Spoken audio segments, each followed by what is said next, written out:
Kisah ini sudah lama hidup di kalangan para santri. Sebuah kisah yang disampaikan dari lisan ke lisan, dari kiai ke murid, dari pesantren ke pesantren. Tentang seseorang bernama Syekh Barseso, seorang ahli ibadah yang sangat terkenal karena kesalehannya, namun justru jatuh ke jurang paling dalam, su'ul khotimah.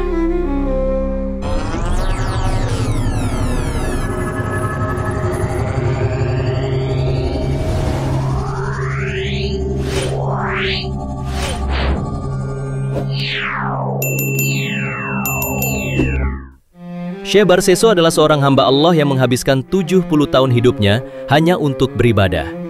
Ia tinggal menyendiri di tempat terasing dan menjauh dari manusia. Siang malam ia sibuk berzikir, bersujud, dan bermunajat kepada Sang Pencipta. Namun, semakin tinggi pohon berdiri, semakin kencang angin menerpa. Melihat kesalehan Barseso, para setan pun iri dan bertekad untuk menjatuhkannya.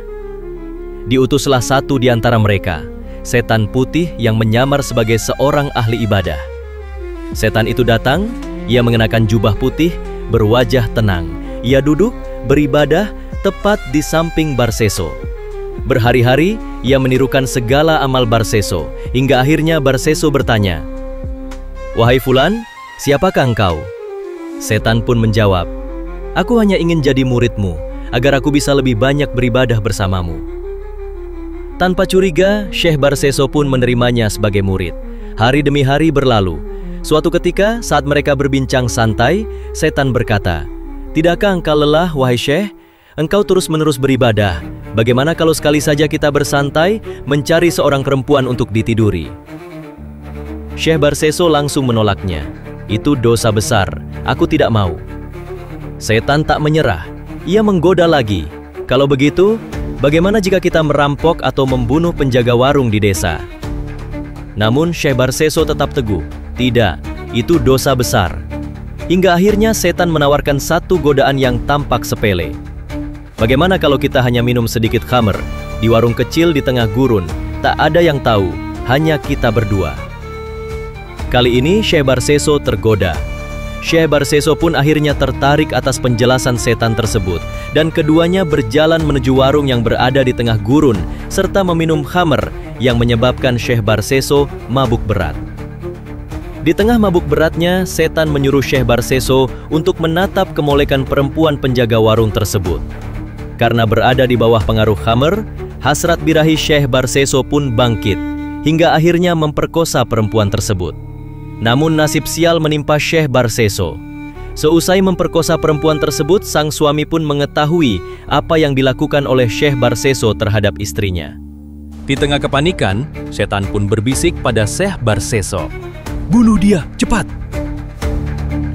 Berada di bawah pengaruh khamr yang sangat kuat, menjadikan Syekh Barseso kehilangan akal sehatnya, hingga akhirnya ia membunuh pasangan suami istri tersebut.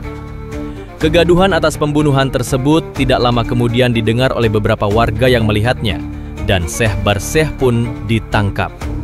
Dengan kedua tangan yang diikat, ia diseret oleh warga ke tanah lapang di perkampungan. Ia diikat di sebuah tiang dengan kondisi berdiri dan warga mengelilinginya. Dalam keadaan terikat serta keputusasaan yang mendalam, setan mendatangi Syekh Barseso dalam wujud aslinya dan menjelaskan siapa dirinya. Dalam kondisi yang sangat tidak menguntungkan tersebut, setan menawarkan pertolongan kepada Syekh Barseso dengan menyertakan sebuah syarat. Syarat tersebut adalah Syekh Barseso harus menyembah dirinya. "Wahai Barseso, aku bisa menyelamatkanmu, tapi dengan satu syarat, sembahlah aku." Barseso berkata, "Tangan dan kakiku terikat, bagaimana bisa aku menyembahmu?" Setan menjawab, "Cukup kedipkan matamu dan anggukkan kepalamu. Itu sudah cukup bagiku untuk mengetahui bahwa kau menyembahku." Lalu, Syekh Barseso mengedipkan matanya dan menganggukkan kepalanya. Sesaat usai mengedipkan mata dan menganggukkan kepalanya, Allah pun mencabut nyawa Syekh Barseso. Syekh Barseso pun wafat dalam keadaan menyembah setan. Na'udzubillahi min dzalik. Begitulah akhir dari seseorang yang sangat saleh namun lengah menjaga hatinya. Setan masuk dari celah kecil yang ia anggap sepele.